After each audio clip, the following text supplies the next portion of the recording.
Guten Erev Shabbos from, and now in New York. Came here to Kinas Hashluchos. My wife is Mishtatev, and first time I'm here for a couple of years. Very special. So I'm recording this now on Erev Shabbos. By the time you'll be viewing it, it'll be Motzei Shabbos. So I guess I'll say also Gut Tavoch. Let's go through some questions which have come through recently.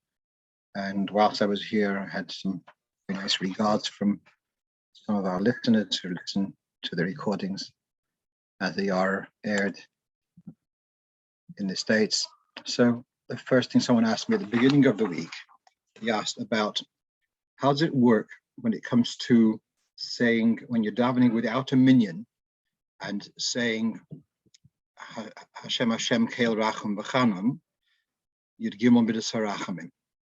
So we have here in the Tilas Hashem Siddur, it has a line over here, Hamispal B'Yochid Ein Omer Zeh. Now, actually, I think I did discuss this a few weeks ago, or perhaps a few months ago, but I couldn't trace it, and I guess it deserves a repetition. Okay, so the question which I was asked is, how do you read that sentence? Taz and Shavosenu, listen to our cries, Sakshiv Menu Mamor, hear what we have to say. Kayoim Vayikra B'Shem Hashem, as on the day where Moshe Rabbeinu appeals and calls out to Hashem, V'Shom Ne'emar, there it was said. Now, normally V'Shom Ne'emar is followed by a colon. What was said there, Vayave Hashem Alpana Vayikra, Hashem Hashem Kil Racham V'Chanon. So it's a colon prompting to say Vayave. Now, when it says Hamispal B'Yochid, should not say it. So what's the sense of the next of those words? V'Shom Ne'emar what? And there was said and kind of left in midair.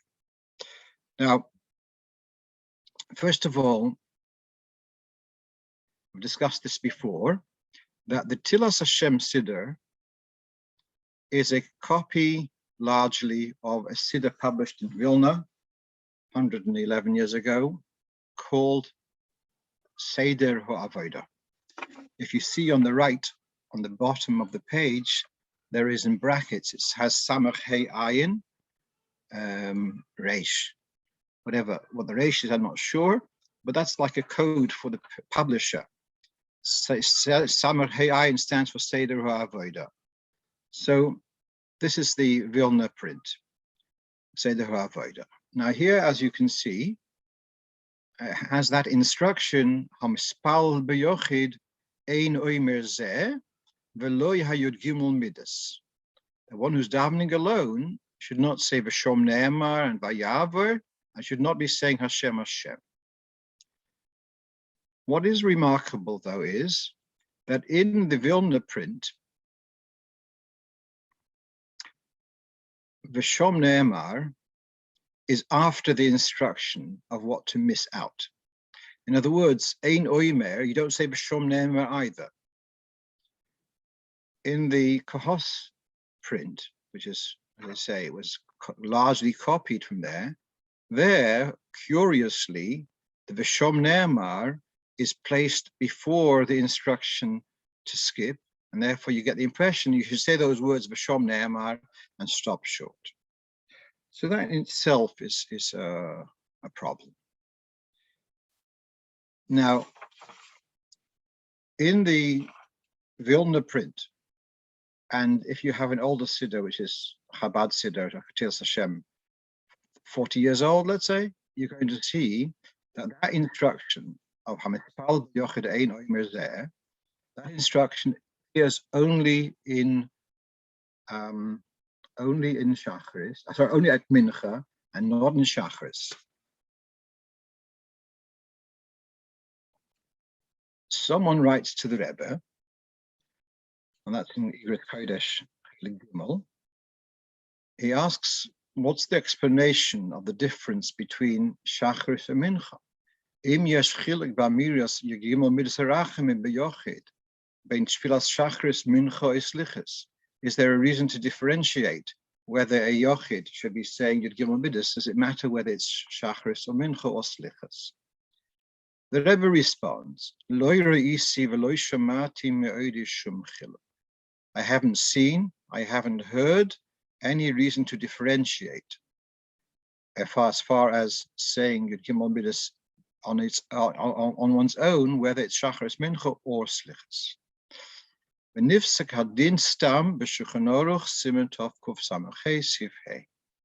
clear halacha in Shulchan Aruch, which we'll read in a moment. Just as we're speaking, just to remind you that the idea of saying Tachnun and Hashem with Yud Gimel Tarachmim on a daily basis, twice a day, that's a Nusach Sfard, Nusach Arizal practice.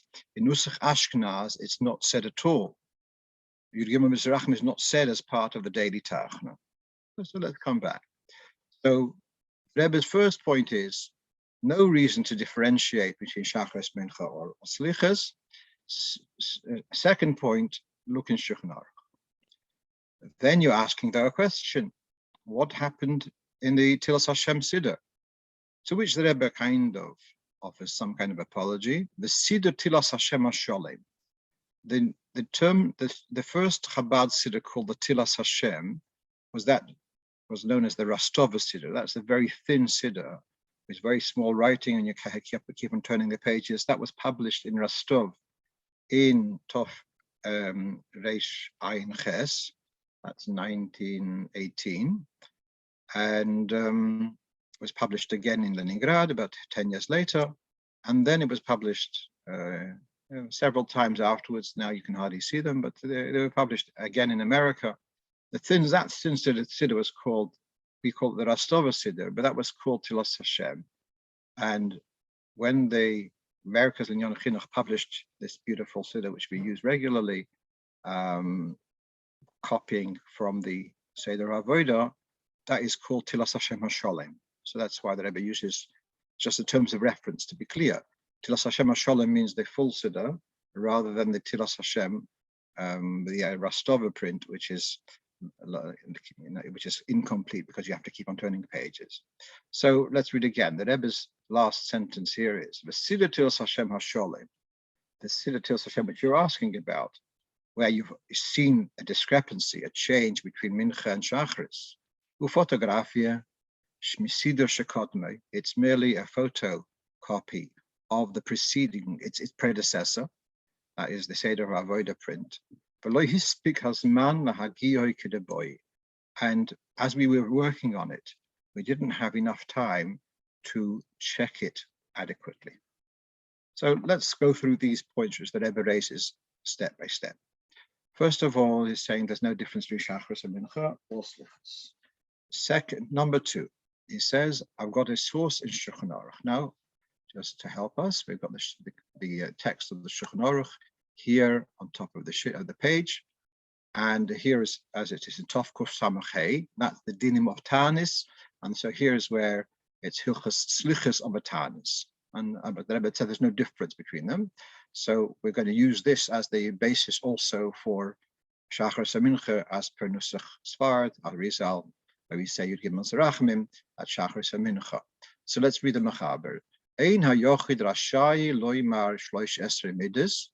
An individual without a minion isn't authorized to say the Yud Gimel, the 13 attributes of mercy, derech tefillah bakashas rachem, in the form of prayer and supplication.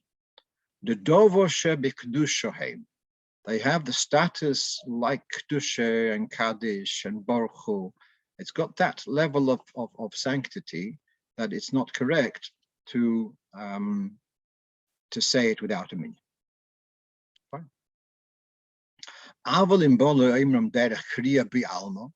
But if you want to recite it just as a recital, not as form of supplication and arousing heavenly mercy, or you're allowed to say it.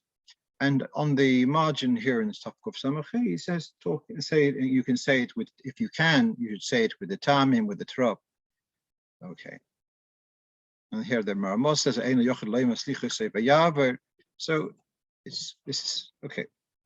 So this is where this is what the Rebbe is referring us to, that you can, there's no problem to say Yud Gimel Tzarachimim, but just as derech kriya be'alma, just as a recital, rather than for the purpose of bakoshes rachamim. So now, coming back. So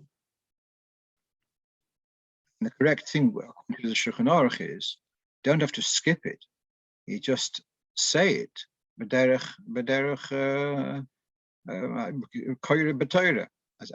Just as a recital, not as so that should be that is certainly acceptable.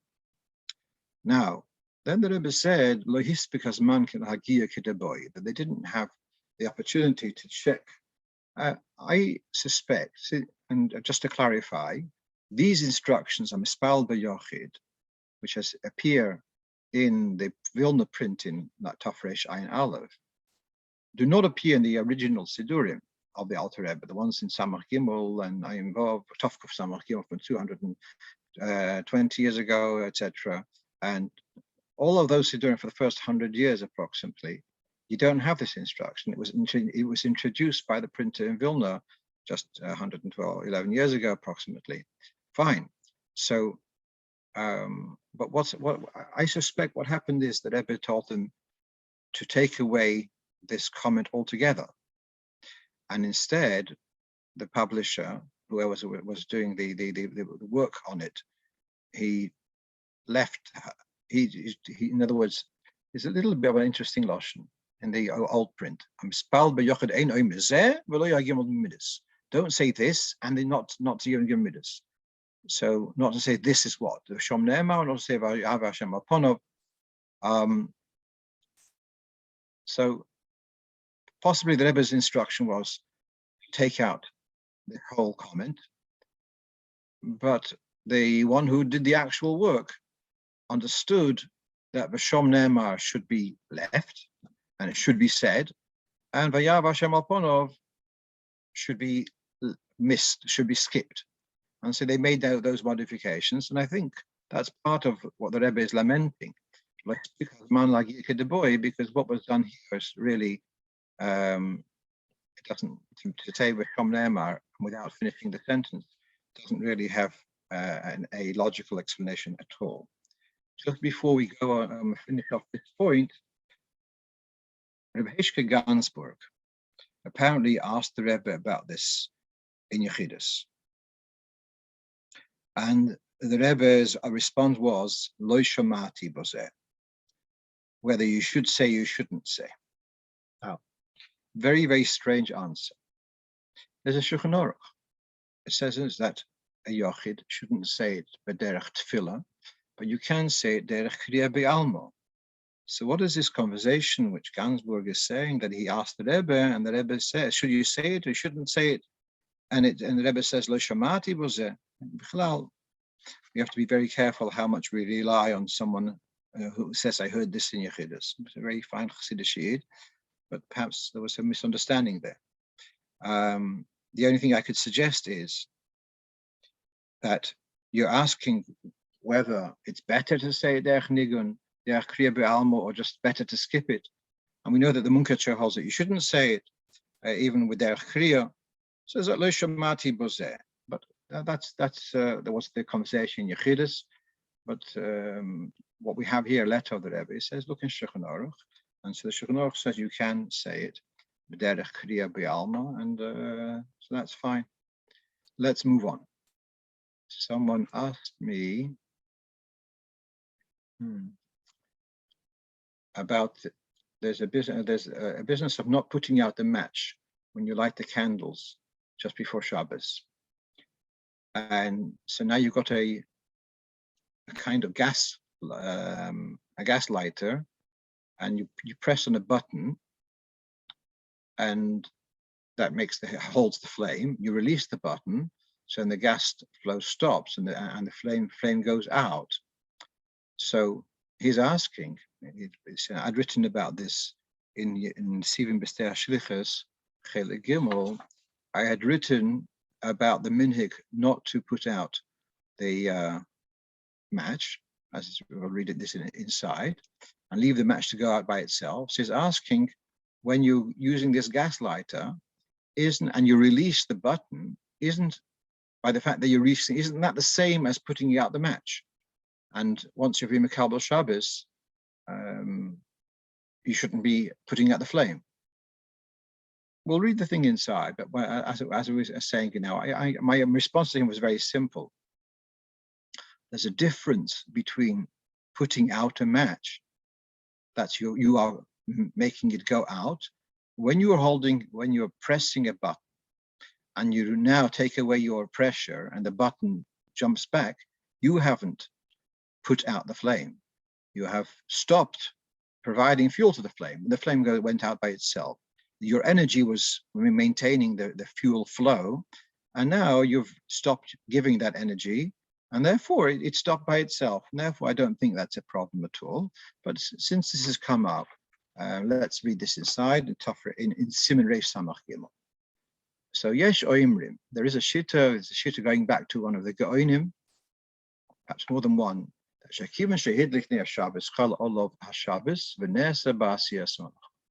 There are those who maintain that once one has lit all the candles which you intend to light for Shabbos, that moment becomes Shabbos. Unless you stipulated that you're not Kabbalah Shabbos, so. But by default, once you finish the last candle, then it's Shabbos for you. Now, the next thing is actually, sorry, if you light many candles, more than two, then the likelihood is that you're going to light one candle with a match, and then with that candle, light the other candles. So this business of dropping the match or not dropping the match doesn't really apply practically for women who light lots of candles. I'm talking about candles. I'm not talking about the Neroinim or other these paraffin ones, which is, I guess they are a different story. Okay. Because of this opinion in the Geonim, that the mere finishing the last lighting is Kabbalah Shabbos, therefore there's a minhag of women to after they made the bracha and lit the candles, the wick which they had been using to light the candles, they will drop it onto the floor. So they will not put it out manually directly. They won't extinguish it directly. By the mere finishing touch, the last candle is lit, Shabbos. So therefore they don't extinguish the wick which they use for lighting, they just drop it. Obviously, there's a couple of questions here. Here he says, and now that's following the minhag, this quote, the Alter Rebbe usually quotes poskim in the language which they used to a degree, and some poskim, and indeed that's the minhag Sfardim up to today, they make the bracha sheket shambes v'son la'hadik nesha Shabbos, and then they will light. Minhag Ashkenaz, we'll discuss later in Reish Samach Gimel, is not that sequence. Women will light the candles, then cover their eyes and say the bracha then. But this lashon, therefore, is maybe a little bit bothersome, but that's I don't think it really changes the picture. So fine. Then let's finish off this paragraph. You can light many candles and don't have to worry about Kabbalah Shabbos then. And there's all one mitzvah of lighting.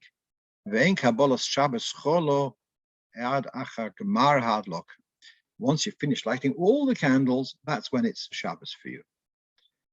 And then the Yesh Chalkim. Then there's another opinion says no, that you're not Makabel Shabbos by lighting. I'm skipping, as you can see, towards the end of that paragraph. Reish Samach Gimel Seb Zayin. Aval haminig hu kisvora harishayna.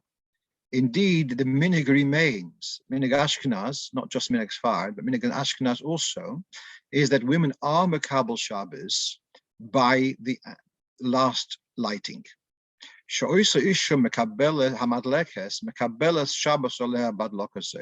The Kabbalah's Shabbos, even though she hasn't said the bracha yet, is already by the mere fact that she's finished lighting. And then he goes in there for Shishadam. Mincha earlier, and that's another discussion. So what we're seeing here is that the finishing of the lighting is considered Kabbalah's Shabbos.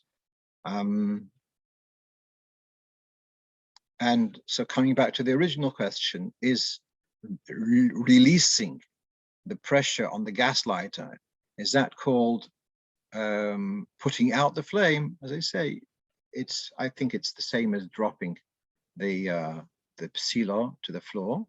And okay, nature will follow its course. It will go out, but it's not your doing. I think I once discussed this also when someone raised the point that, and this is the Alter Rebbe's wording, psila is very specific. A wick, because it's porous, you leave it onto a flat surface, it's going to continue burning. So dropping it onto the flat surface is not putting it out. A match, by contrast, if you put it onto a flat surface, it will go out. And therefore, this person was arguing with me that, which I'm ready to be makabel, if it's a match, instead of putting the match on a flat surface, put it in a diagonal position, that it shouldn't go out automatically by the fact that you put it down. Okay, so that's question number 2. I know this is subject to a debate, what we just discussed, Bechlal, whether we do follow this minhag or not. I did have a debate about this with Rabbi Rimler of Brighton Beach, and it was Nahar Sabiurim, and in the Sefer Nesivim Halocho Minhag, I've brought down his position, my position, etc. Anyone wants to read it more carefully is welcome to find it over there, or they can send me an email and I'll send them the conversation. One of our regular listeners asked about on Shabbos using a screw cap bottle. Are you allowed to open these on Shabbos? And so there's a substantial machlokas poskim about this, where you have, and what you have in front of you is the Sefer Pisket Shuvas Shin Yud Dalet Sif Cotton Vav. And this question is opening this screw cap, is it creating a keli? This cap wasn't usable before because it was depressed, and now it's going to be, by breaking off the I think so, you're creating something or you're fixing something. This is the opinion of some poskim. The most significant one was Rav Shlomo Zalman, who was machmir. If I'm not mistaken, there was someone called the Zuchke Rebbe, and he was the one who stirred up this question, and he wrote to many different poskim about this. One of those he wrote to was the late Rav Padve Peinach, who actually is quite, he says, I don't have strong enough evidence to make any issur on this. But personally, I try to avoid it, but I don't have evidence enough to make an issur. The Debretziner Rov, the Be'er Moshe, he doesn't see any problem with it. And I'm particularly, how do you say, not ready to make an issur on this, because we saw this being done in front of the Rebbe. People would bring vodka, and I know there are those who says that they would open them before Shabbos. That wasn't always the case. So let's just go quickly through what he writes over here in Piskei Teshuvos. He says these kakim, these bottle tops, which by opening them you're breaking off a ring, or there's or it gets torn open.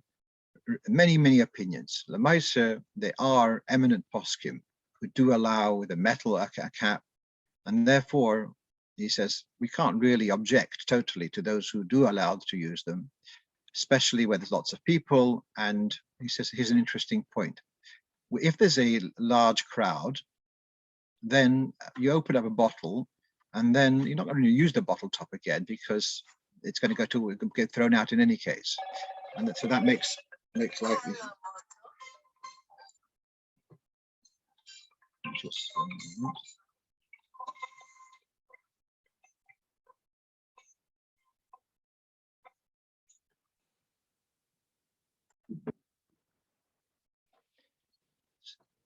So especially if there's a larger crowd, and so the bottles are not going to be kept. So you can't really have a taina that you're creating something useful because it's going to be thrown away in any case.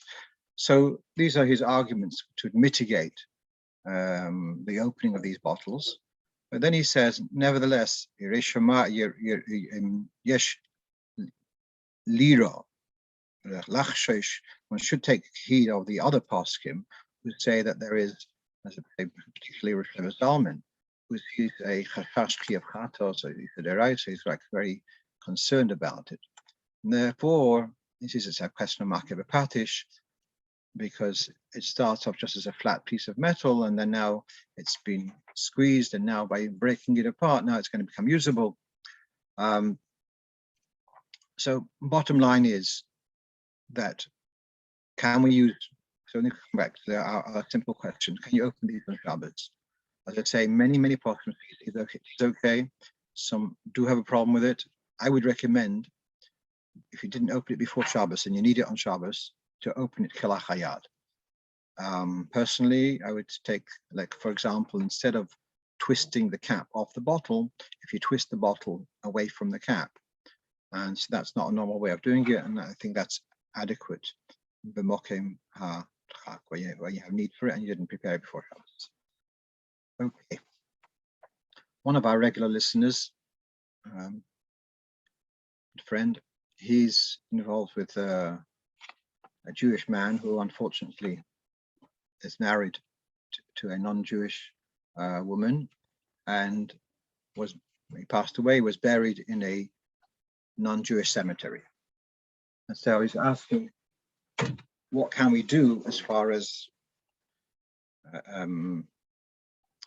saying Tehillim, as far as saying Kaddish? So let's take a look. We have here Shulchan Aruch and Siman Tzadik Daled, talking about a person who's traveling, and you have a choice. Do you daven whilst you're traveling, or do you wait till you get into the hotel or the hostel, motel whilst you're traveling? So he says it would actually, if you can find a quiet spot en route by the side of the road where you won't be disturbed by passers-by, actually better to daven over there than to daven in the motel, where there's going to be certainly idols and other abominable things, and it's not appropriate to bring Kedusha into such a place. Moshe Rabbeinu, when he prayed for the cessation of one of the plagues, he says, Katseisi es ha'ir, and I'll leave the town. He didn't want to daven in the city, the metropolis of in Mitzrayim, because it was Malaya Gilulim, was full of idols. So that's the sentiment, preferably not to daven in a place where there are idols, etc. But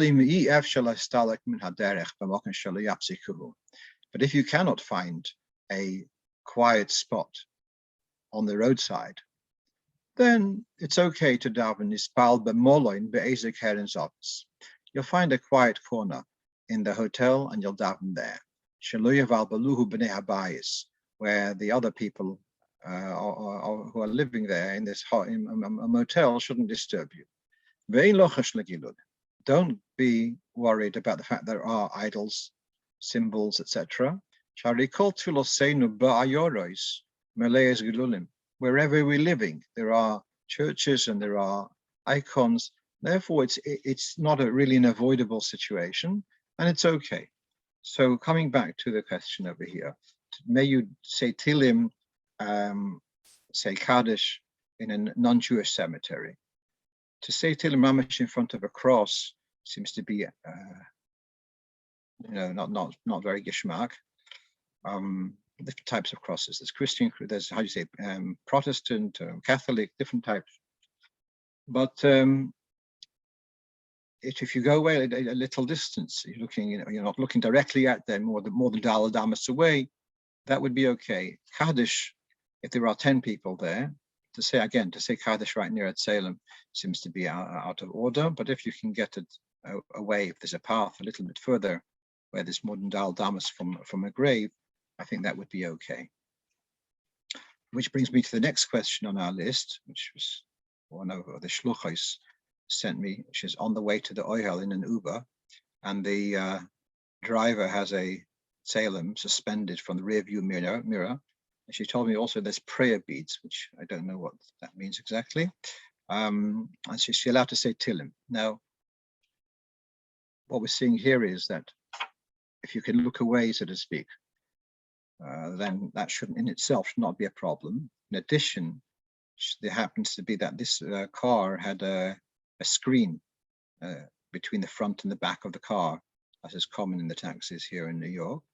And I certainly felt it was okay for her to continue to say her Tehillim and leave the driver do his own thing.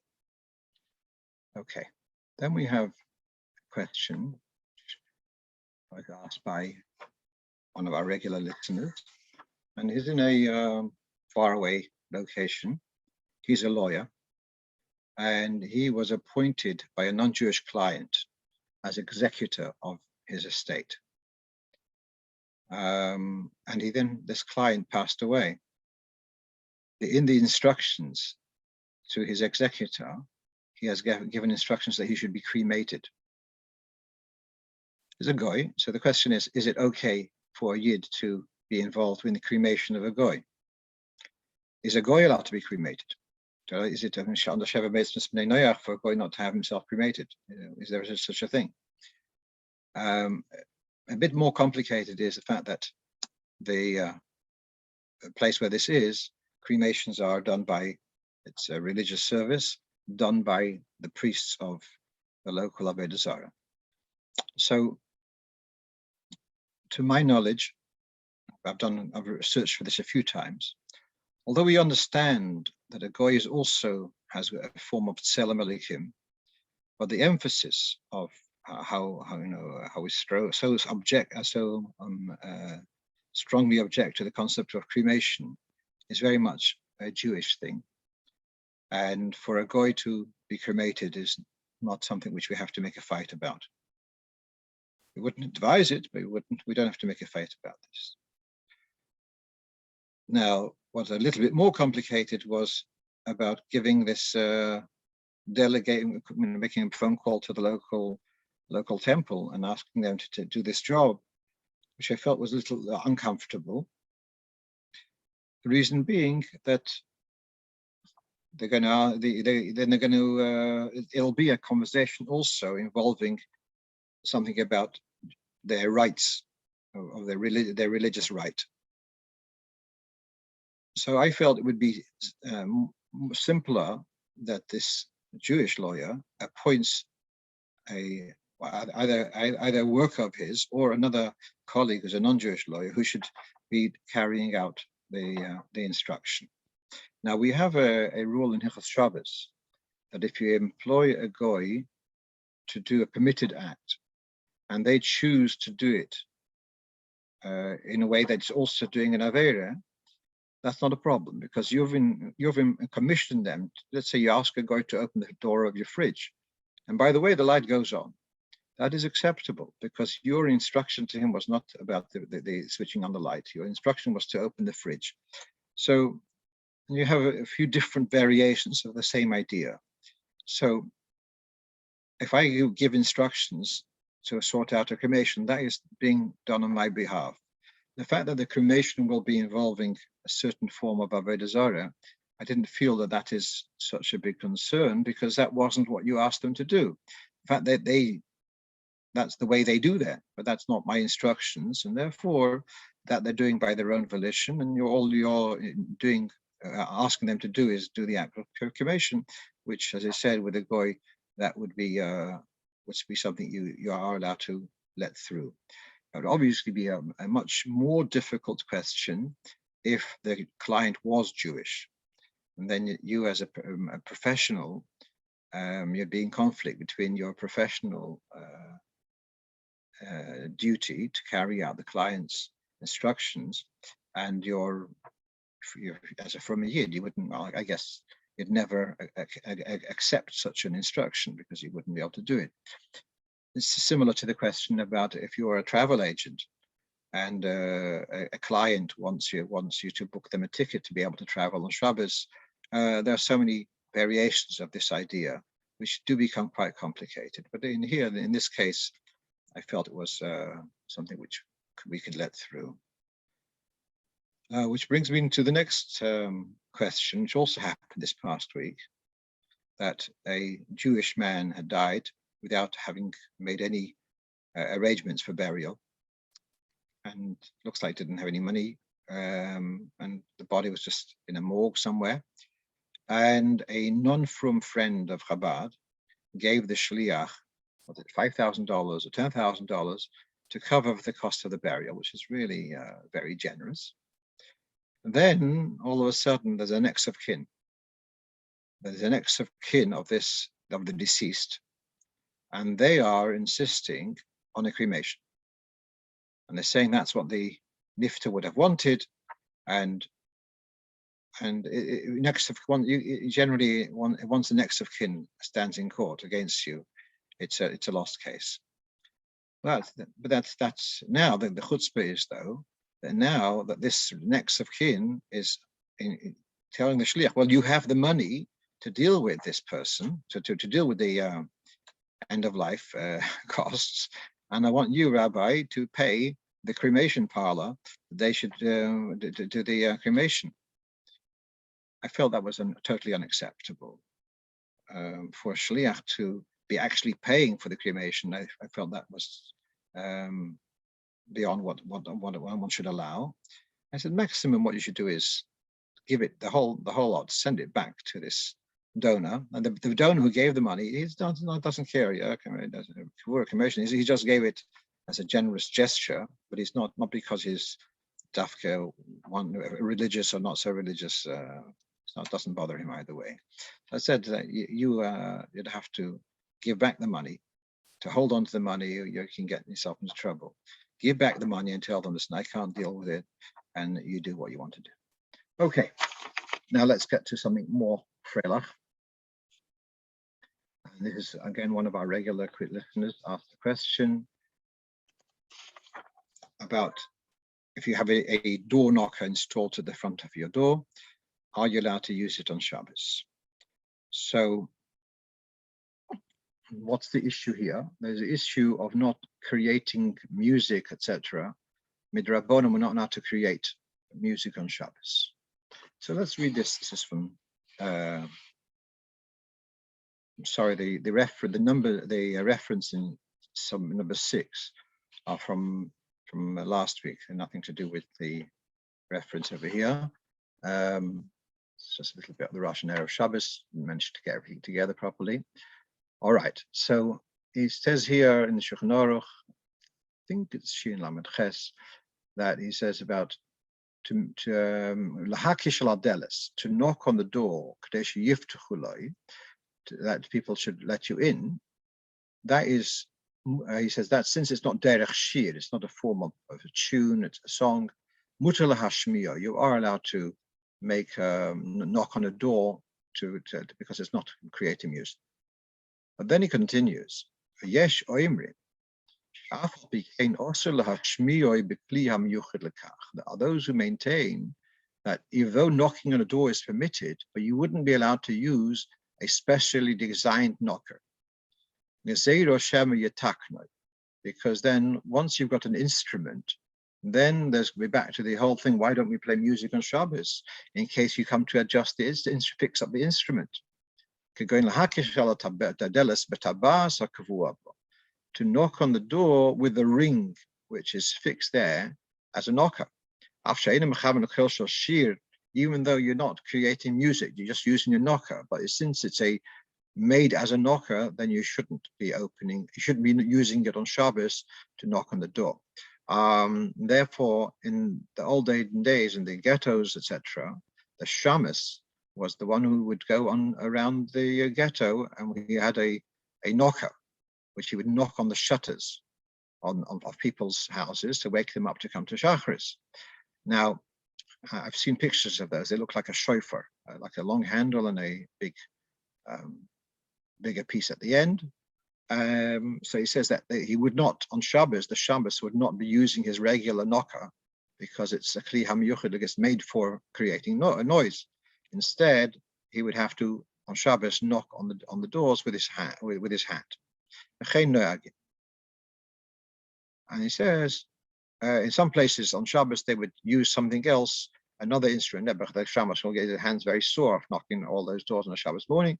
So they would allow him to knock with something else, another kind of stick or something, which was not made as a knocker. Reb Moshe Katznelberg alav hashalom maintained that, the post slot where the mail comes in, and sometimes there's like a handle which is part of that piece. That handle is on a hinge, and you can leave it, and it can drop and act as a knocker. So it acts also as a handle to pull the door.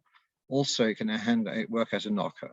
So Reb Moshe was inclined to allow to use those knockers on Shabbos because it's not made as a knocker; it's made as a handle.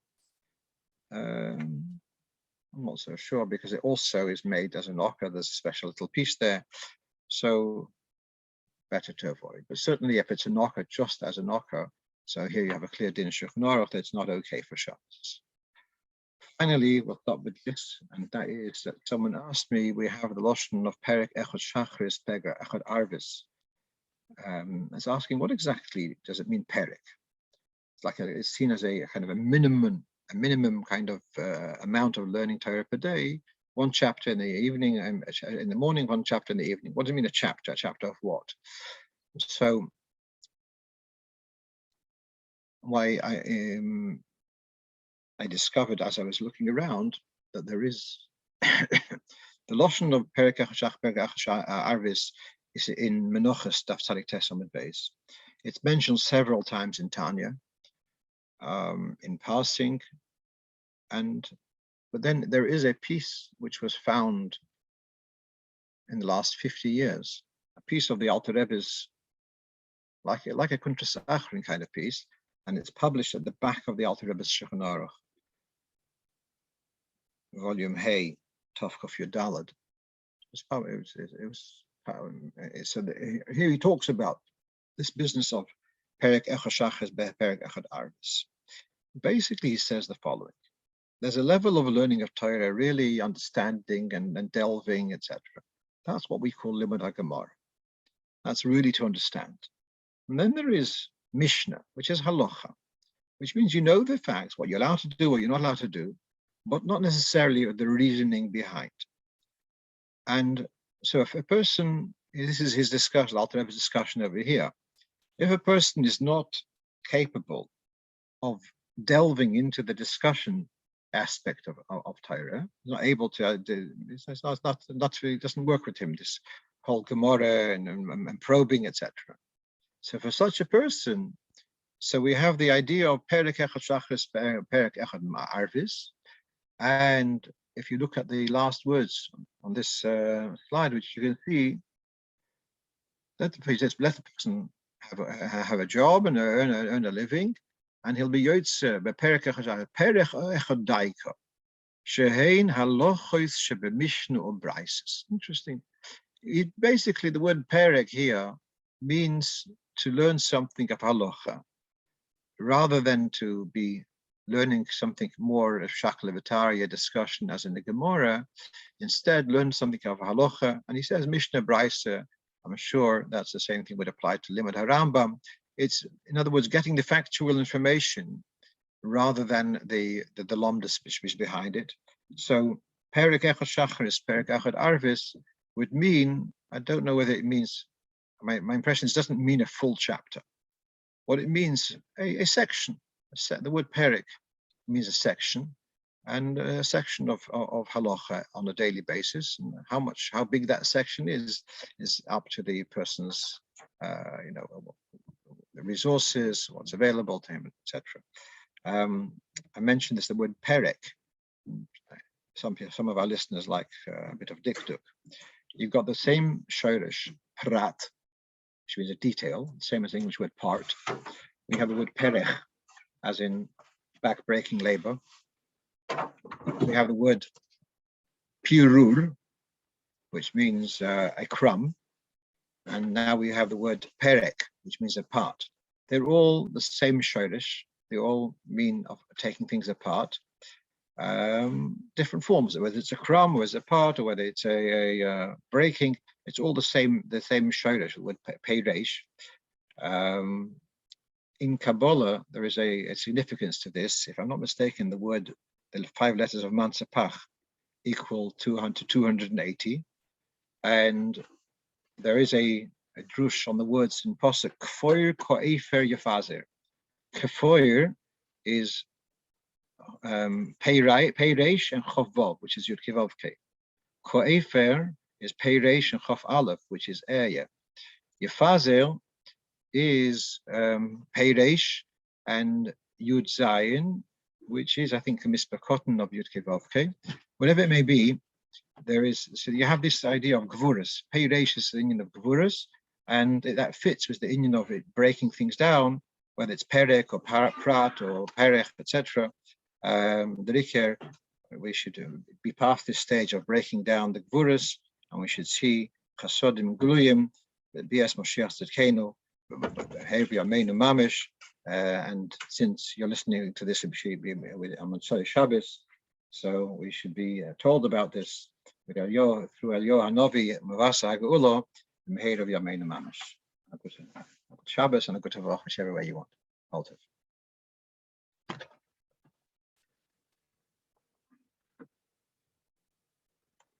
me just switch this off. And